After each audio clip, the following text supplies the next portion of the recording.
AR News 24. Gadga शिवारात 100 ब्रासच्या नावाखाली हजारो ब्रास मुरुम उत्खनन करण्यात आले आहे।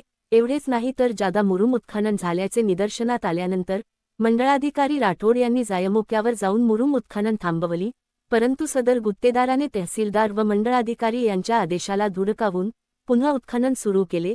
यामुळे महसूल प्रशासनाविरुद्ध कमालीची शंका व्यक्त करण्यात येत आहे। याबाबत चमकुरे तलाठी यांना संपर्क साधले असता यामध्ये मी एकटाच दोषी आहे का असा प्रश्न उपस्थित केल्याने महसूल विरुद्धची संशयाची सुई अधिकच मजबूत झाली आहे। यामुळे सदर उत्खननाची चौकशी करून कारवाई करण्यात यावी अशी मागणी जनतेतून होत आहे।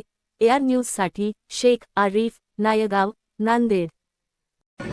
नमस्कार, मी पत्रकार माधव बैलगवाड। गडगा शिवारामध्ये गेल्या 4 ते 5 दिवसापासून 100 ब्रासच्या नावाखाली हजारो ब्रास या ठिकाणी मुरुम उत्खनन दिवस रात्र केल्या जात आहे। इथे काल मंडळाधिकारी राठोड मॅडम आल्या होत्या, त्यांनी बंद करायला सांगितलं होतं। त्यांच्या देखत थोडा वेळ बंद करण्यात आलं आणि लागलीच रात्रभर आणि आज दिवसभर सुद्धा इथं उत्खनन मुरुमाचं होत आहे। यावर कुठलंच नियंत्रण नाही। आज संबंधित जे काही अधिकारी आहेत ते फोन उचलायला तयार नाही। तर यावर ही मागली परिस्थिती बघता 100 ब्रास आहे का किती ब्रास आहे आपण ठरवावं लागेल आणि यावर योग्य ती कारवाई करणं गरजेचे आहे।